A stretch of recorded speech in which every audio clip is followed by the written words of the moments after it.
No, hello everybody. Welcome to another Kerfuffle showcase here. And we've got a bog-off deal. Not one, not two. Oh, no, actually, I suppose we could even do three, couldn't you, with you as a consultant? Mr. Iain White is here to talk to us today about crooks and agency mentors. So Iain, first of all, welcome again, as ever. Thank you. Joe. Do you want to just give us a bit of background about each of those and about what they've when they've started, what they're obviously doing for people at the moment? Yeah, so the first in the timeline was the Agency Mentors business, which is a sort of training and mentoring business for estate agents. And that came about through my consultancy work with a number of different estate agents who were becoming increasingly frustrated with what they perceived to be very old-fashioned, very benign methods of training and coaching, where they were doing it as an exercise to fill in a, tick a box to say that they were doing it and they felt they needed to do it, but weren't really sure or convinced that they were getting any return on their investment, or primarily that they weren't getting any real sustainable change in behaviours, that they'd get a peak after the event, and then 3 or 4 weeks later, everybody was returning back to the old habits. So Agency Mentors is owned by a collection of my clients and Stephen Brown, who we will all know as a very good trainer and mentor. And a thoroughly good human being as well. Let's add that into the mix. I would say one of the kindest, nicest gentlemen in the industry, to be fair. There's room for, here we are. We can talk about Stephen Brown, the good, Simon Whale, the bad, and that leaves you, Iain, unfortunately, the ugly. I'm willing to accept the ugly tag. Yes. So what happened? I keep saying it, Iain. You don't get this on Christopher Watkins, do you? No, you don't. I don't get this type of abuse. No, I'm gonna hang up in a minute. So we created a set of principles around how to deliver training and how to monitor and how to create accountability for the training being inducted into people's psyche and the way they do things. So in reality, it's an estate agency training business owned by estate agents, developed for estate agents, and that's how that business came about. And then in reality, Crux was a sort of automatic follow-on in the fact that clearly the ability to retain and recruit people were very prevalent, and there was a sort of seemingly unhappiness with the way the recruitment process worked in general. I mean, there are some very good recruiters out there, so I don't want to be a sweeping brush, but there are also some that don't act in the right way ethically, in terms of tapping up your staff or putting a candidate in, and as soon as the rebate period is up, etc., etc. So again, we developed a pay-as-you-go recruitment solution that provides really high caliber, high quality filtering. So we're not a give us the vacancy, we'll fill it tomorrow type of outfit. We're a sort of work with us long term. We'll get to know you, you get to know us. Yeah. We'll understand what good looks like, and we will filter candidates properly. We use very little of the job boards. We're mainly about technology and nurturing candidates through social media and email marketing and databases. Most of the conversations we have with candidates are with people that aren't really ready to move, but we nurture them through a process, and when a suitable vacancy comes up, we'll talk to them, or we nurture them to the point where they are ready to move, because naturally people reach the end of their tether, or they reach the end of their lifespan, or they move, or their circumstances change. So we're not, I suppose our technology is focused very much on gaining the passive recruitment market, not so much the active. And that really was borne out from the evidence we had, which was the active recruitment market is typically the person that your listeners or watchers are about to fire, whereas the passive market is full of the talent. But sometimes talent hits a glass ceiling, falls out with the boss, moves, feels they've been overlooked for a promotion, whatever it might be, and that's where the real talent is. So that's how Crux was born, and the agents obviously love the sort of the fairness of the pay as you go. If the candidate lasts, you pay. If the candidate doesn't, you stop paying. So it's a slightly unique. I wouldn't call it disruptive. I think that's probably a bit strong to call it disruptive, but it's a good cash flow model for the agents, and it enables them to bring in a recruit and if they don't like them after a month, they're not saddled with a recruitment or a big group. It obviously puts the onus on you as well, more than ever before, to try and make sure you've got the right person for the job rather than just shoehorning somebody in, doesn't it? Well, absolutely, and it also automatically removes the behaviour for an errand recruiter to try and nick them out, because if they nick them out, they stop the money coming in. So why would they do it? So it was designed for two reasons, really: to be fair for the agents in terms of the costs, to help out with cash flow if and when that was needed, but also to make sure, if we've got 10 people working for us, 20, 30, 40. We can't look anybody in the eye and say, actually, we're sure that they're honest and everything else. What we can do is say, but what we have put is a bonus and reward structure in place that simply doesn't reward that behaviour. Therefore, why would they behave like that? Yeah. That was very important to us. Some of our clients actually still prefer to pay, they just can't be asked with the admin of paying over a period of time. So some of them actually still pay and they get a little discount if they prefer to pay up front. But the majority take the monthly options. I'm good at payments with you as well, aren't I? And I'm good at administratively. Actually, I have to say, I don't know about you're good at administratively, but you pay invoices in a very random way. Sometimes you send me 3 lots of money for money you don't owe me, then you won't pay any. Do you know that? What do they call it? Is it the 8 ball or the 9 ball where you shake it up and it tells you how to? That's how I basically justify my payment. Should I pay in this month? The chances are good. Let me tell you first and foremost, you've never ever been in debt to me. You've always been in the positive, because you pay. At one point you were paying amounts that weren't even on an invoice. I have no idea. Anyway, we managed to sort it out. I'm not good at paperwork. I think we know that. I think a good recruiter shouldn't be chasing the dollar. I think a good recruiter should be tracing relationships that leads to the dollar. And the best way to have a good relationship with someone is to fix their retention if they've got an issue with it. So, we don't really want our people. I know it's a bit bizarre, but we don't really want our people to have vacancies unless it's through expansion. Of course, we will fill their vacancies when sometimes people move away, leave the industry, perhaps unfortunately do fall out, or maybe aren't enough. But ultimately, we really want to be filling vacancies where it's done because the team's performing brilliantly, and actually they've been together for. There's a sort of sweet spot, Simon, that our research tells us that about 3 or 4 years of a team being together, the core team, you tend to hit peak performance in terms of taking market share, because everyone's comfortable. Okay. Everybody's trained, everybody understands the ethos of the brand, and you hit that real sweet spot. But it's amazing how many businesses never get to the sweet spot in terms of team together because there's too much churn.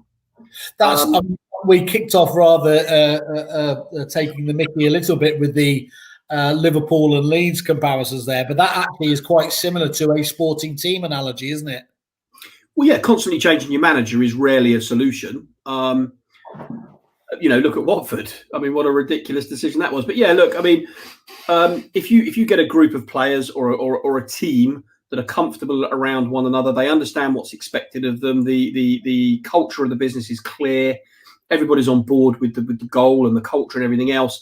That takes time to nurture. It's not something you can just drop in place. But if you recruit the right people with the right attributes, when you get to that 3-4 year sweet spot, it can happen a bit quicker. I've seen it happen over 2 years where you just get lucky. You get a combination of people that come together with massive talent as well as just the luck of clicking. But the sweet spot's 3 to 4 years, and we want to help through training and through recruitment. We want to help the agents hit that sweet spot. We don't mind if we're training their team or whether we're helping them find new people to either join or fill gaps. But the two together help with retention, and retention is the glue that holds most businesses either in mediocrity or in a place where they can really excel. Yeah, it does ring true with me what you were talking about in terms of that retention piece. Many recruiters, as you will know, have come up with all these weird and wonderful new titles like talent management consultant or something like that. And whilst the name is quite cheesy, you can understand where it's coming from, can't you, in terms of what they're trying to actually achieve there. You are trying to keep your existing staff happy and trained up to the full, because as he famously said, if you don't, somebody else will. So some of our contracts are on a retained basis where we are responsible for the well-being of the people. So not only are we filling the gaps if they come up, we're actually we're creating an environment so it's recruitment with a difference. It's a recruitment from the estate agency perspective. We're not just trying to persuade you to take any old piece of crap. In some cases, we're actually working with the business long term to look after the mental stroke, the pastoral care of their team. We're there to spot when somebody is disengaged. We're there to spot when somebody is feeling left out, overlooked, sometimes the reasons people leave, when you actually get the two people that are conflicted in the room, it's just a complete misunderstanding. There is no need for the relationship to break. I've seen it where somebody leaves because they thought they'd overheard that a colleague had got a pay rise, and actually the colleague hadn't had a pay rise at all. Just that sort of stuff. Sorry, Simon. Yeah. I was just going to say that is again that classic case, though. It's much harder to try and stop once your head's turned, isn't it? Yes, of course. Look, I mean, obviously, if someone's being underpaid, or if somebody feels they're genuinely not being listened to, and I could give you a list of the leadership faux pas that go on, and that's why some people engage with us to help them with that. So we train that system in their business. We get in their business. They're not paying us to fill the vacancies. They're paying us for the combination of the two things. So, and it's not necessarily top 10 faux pas. Let's list them through now.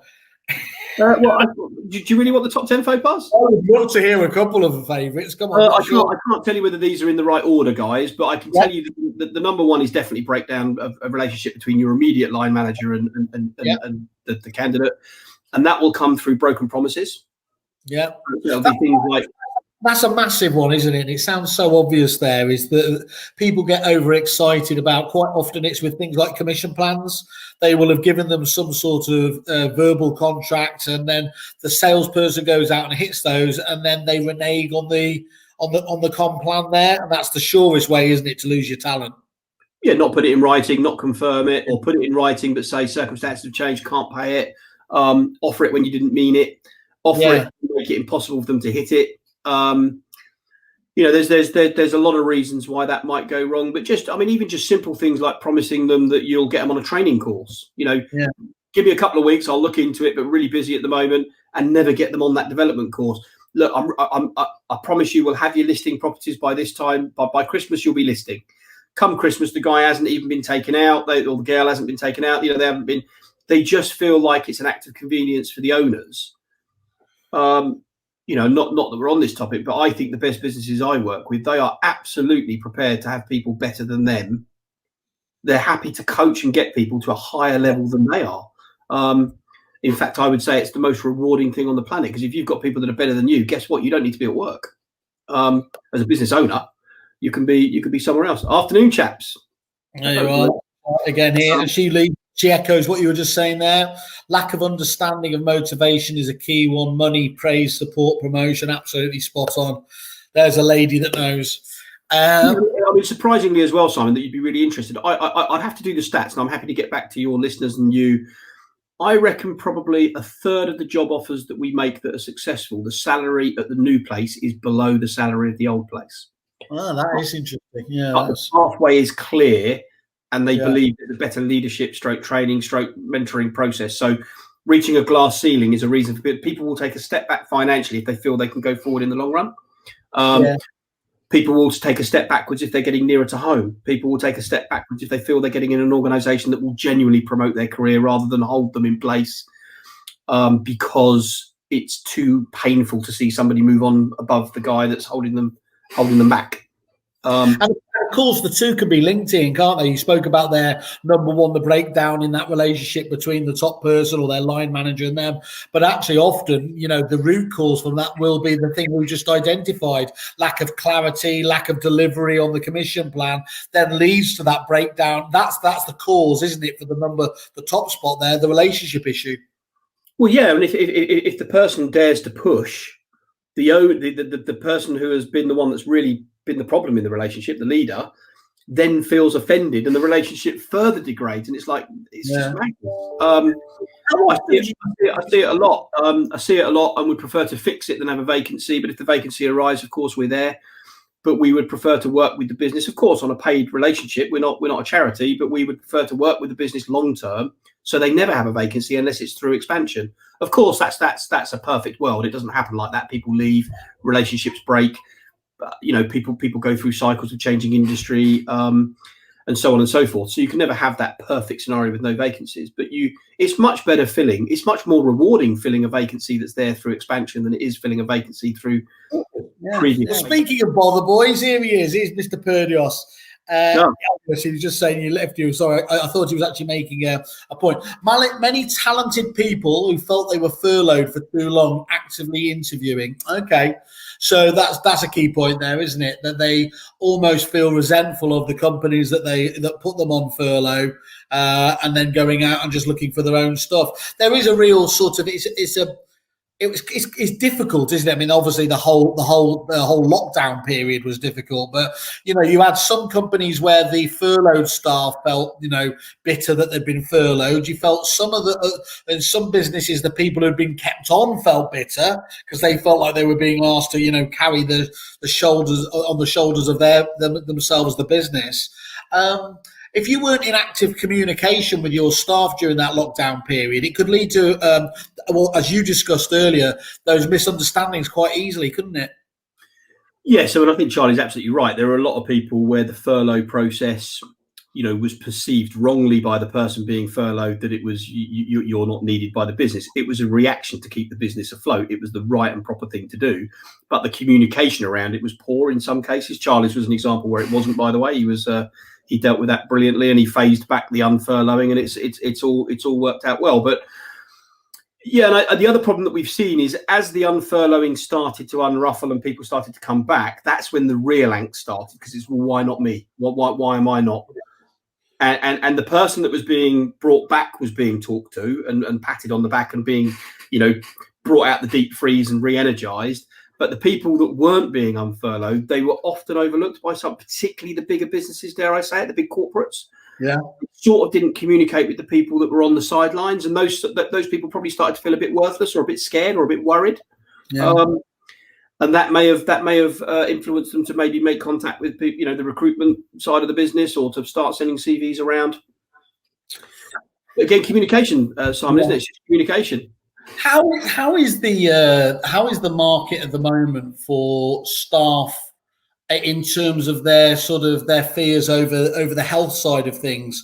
To a large degree, are the people talking to you obviously by definition kind of past that point, or is it a pointed question that they are now asking? Is what is the provision that the company is putting in place to make sure that its staff's looked after? We've not been asked the latter question once, to the best of my knowledge. Okay, that's interesting. Genuinely not. I mean, obviously, a lot of interviews are handled now via the powers of video technology, or certainly the first frontline interview. I would say the vast majority of our job offers have actually been done with no physical meeting at all. Some people like physical. I think it's down to an individual thing, but we have not been asked. I suspect the people that are in the first camp are probably very happy being furloughed, so they'll just sit and wait as long as possible. Yeah. Well, they'll be shouting health over wealth, but really they're just happy sitting at home watching Loose Women. In what context, Loose Women? The program, or just generally Loose Women? I mean, this is. No, I was thinking the program, but don't go there. Right. Iain, one of my biggest frustrations, and in fact, I know talking to many of the trainers who sat around having drinks with them there, is that Brits and agents in the UK have quite often talk the talk in terms of, yes, we really value training, we value development of staff, and it just simply doesn't seem to be matched up by what you witness, in terms of the minute that the market tightens, that's one of the training and development fund goes straight out the window, probably at the very time you need that most. Why do you think there is such a why do you think that training and development is used so sparingly? Is it simply down to date it's been quite an expensive process, or is it more to it than that? It's really difficult for me to answer that, because I don't necessarily. Well, one, it doesn't frustrate me if that was the question. I think that's down to each business owner. They have to make a decision on how they spend their dollar, and that's up to them. I think they would be wise to spend the money in some sort of development tool, because I think it leads to turnover of staff, and turnover of staff kills all growth. generally speaking, we observe the companies that are prepared to spend on training, because that's how we know them and that's how we would have come into contact with them, whether it's the consultancy side, the recruitment side, or the absolute outright agency mentors training business. So, but of course, there are businesses that perhaps would rather save the money, but they will be the ones, I guarantee you, the ones that save the money on training will be the ones either with the biggest recruitment bill, or the ones with the businesses struggling because they often have to keep replacing people and they never get to the sweet spot. So it's like whack-a-mole to a degree. You can save in one area, but it's going to push up the cost in the other area. Yeah, absolutely. I think and I think younger people coming through the ranks now are much more expecting training and development. It's almost we definitely get asked, what training plans are there? What promotion ladders are there? We get asked that a lot. Do you get asked that more these days than you used to? Do you think? Well, we're a fairly new company, so I can't really answer that. You'd need to speak to some of the established recruiters, but certainly we get asked it. And I suppose what I can say is, as a recruiter, let's say when I was had my MD's hat on at Romans and I was interviewing, I can't remember being asked. I was asked, how much are you going to pay me? Yeah. But now it's, what's my working rota? How many holidays do I get? There is definitely a difference, but they do want to know what the development is and how the business can help them get better at what they do. I mean, they want to know that. And I think that's right to want to know that. And I think the businesses that provide that are likely to recruit better people and retain better people. So any cost they save on training is, as you say, the bashing the mole scenario. It'll just pop up and bite them somewhere else through staff retention or staff disengagement. Either of those two things are ridiculously expensive, much more expensive than the training. Yeah. And Charlotte comes in saying training hasn't always been as accessible for all or not structured enough to make a difference. Charlotte, if only there was some sort of learning management system that people could access cheaply, effectively, with some of the best training talent on board. I mean, until we know that, what would, you'd have to call it something like Able Agents or something like that and search for it on the Kerfuffle website. I absolutely agree with you, though, there, Charlotte. I asked it kind of tongue in cheek. Clearly, there's the expense side of it when you do send staff, and it's not just the expense of paying for a trainer per se, is it? If you, as you want to do, often you will want multiple team members to take advantage of it. Sending a number of branch managers or key members of staff away for a half-day session, a full-day session, has a real impact on the business. I think the new models that we are seeing coming around, and Charlotte's obviously Able Agent is an excellent example of that, and the way that you guys at Agency Mentors are pivoting that is, I think, a direct response, isn't it, to one of those challenges that we've got out there in the wider market. Yeah, I think the key word that Charlotte has there, and Charlotte won't mind me mentioning that we're right in the process of putting together a collaborative product to get the best of both what Able Agent do and Agency Mentors. But no, I'm shocked. I feel manipulated now, Ian. I feel like I didn't even know she was coming online. I can assure you, this is no. However, the word that she said was structured. So. Yeah. If you've got a fee problem, rushing around to try and find some guy that will talk to your people with a PowerPoint presentation about how to fix fees in a half-day session. I mean, come on, you cannot fix fees in a business with a half-day presentation on PowerPoint. That's bollocks. You cannot do that. Ian, stop sitting on the fence. Stop sitting on the But you can't. If anybody says they can do it on you can't. You have to permanently change behaviours within people to get the mindset right to be able to be proud enough, loud enough to charge high fees. I don't think there's anybody in the UK capable of doing that with a half-day PowerPoint presentation. And if they are, they're not charging enough. I think you need to get under the skin of people, and you need to get to learn them through a structured development plan, which is what Charlotte's talking about there, and a consistent touch point with them through the training calendar. And myself and Charlotte are on a call, I can't remember when it is now, but with a large, well-known northern business to actually put together a proper piece that deals with mindset, technical qualification, actual real qualifications, which is where the Able Agent are absolutely brilliant at. We do the mindset stuff and get people in the right frame of mind to actually win and do that sort of stuff. But in a structured and proper processed manner. But also we want to bring affordability to the game. We want to bring affordability to the market. Yeah. Well done you for after obviously having been a good old northerner, being now a southern sellout. It's good to see you giving something back to the north again. So well done there. We do a lot of work in the north. What are you talking about? It's my home. It's my home. Oh, and speaking of which, Southerners, I don't know if Norwich counts as Southern or certainly. Hello, Andy. How are you? You're doing well there. There's a man who believes in training and development. And actually, Andy's a really good example there, isn't it, of somebody who actually has the gumption to pick up, regardless of what the company's doing, he sets out to better himself, to develop and do it, and we could do with more of that, couldn't we? That self-development ethos. Yes, I think with self-employment models, we will see a little bit more of that. I mean, obviously, it's rare to have someone like Andy who's employed by somebody that literally spends their own time, money, and effort and energy building their careers. But look, let's think about this for a minute. Andy Overman, a lot of people know his name. There are other people that are probably just as talented as Andy, but no one's got a clue who they are. That's because they don't put themselves. They don't actually spend the time, effort, and money around the circuit getting themselves engaged with people that can better them. So, So I think you will see more individuals taking an interest in their career development because their self-employed model will become part of their business expense. But I think that's one area where the retention is going to be coming into play. Because if you're a recruited model, which I think will be here to stay, I don't think that's going to get kicked into touch by any stretch. But if you're not providing that development, you're much more likely to lose somebody to the self-employed model. If you're not providing leads, number one, or that'll probably be the biggest attraction. But the second one is development. How do you make this person better? Yeah. And Andy's just answered the lesson as to why he has to do the development himself.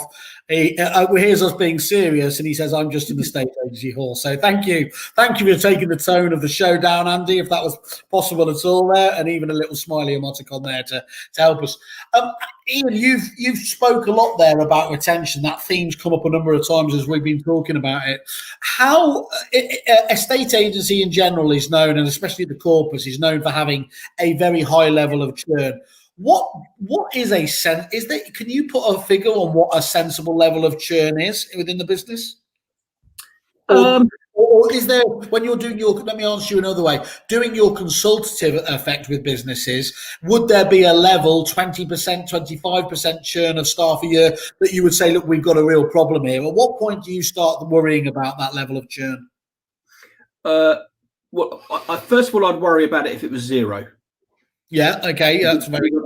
Because I think if there's no churn, you're either not developing people to the point where they could leave, and also you're probably keeping people that you shouldn't. So I think zero is just as dangerous as 100%. Yeah. If you take the two spectrums, turnover of staff is largely it varies massively from corporate to independent. So if you have an independent business, Charlie Perdios, if he's still on here, he's got an independent business. They tend to retain staff better because the owners of the business are nearer to the shop floor. They're nearer to the decision making. The businesses are more, they're quicker. They tend to provide, they repair kit quicker. There's stories in some of the corporates that the computer goes tits up and, it's 4 weeks before the SLA from head office to mend the bloody computer. Well, that creates staff turnover. To answer your question, I would have said that, if you're around sort of 15%, I think you'd be in a very comfortable place. How many businesses are at 15%? Very, very few. Yeah. Well, I mean, just what would you feel? That 10%, 15% of businesses? No, I'd say a lot less. I reckon 2 or 3% are in that. But I am guessing, and there's going to be loads of people ringing in now saying, "Hang on." There might be, if there'll be the small independent businesses that have only got 2 or 3 people in the first place. One of them's the owner. One of them's the owner's partner or brother or. So those obviously don't turn over staff very often.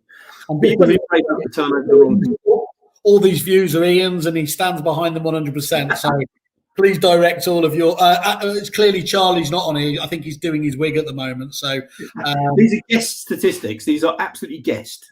Guesstimates. That's what we call them. Guesstimates, yeah, that's a good word. They're not. There's no scientific. There's just a gut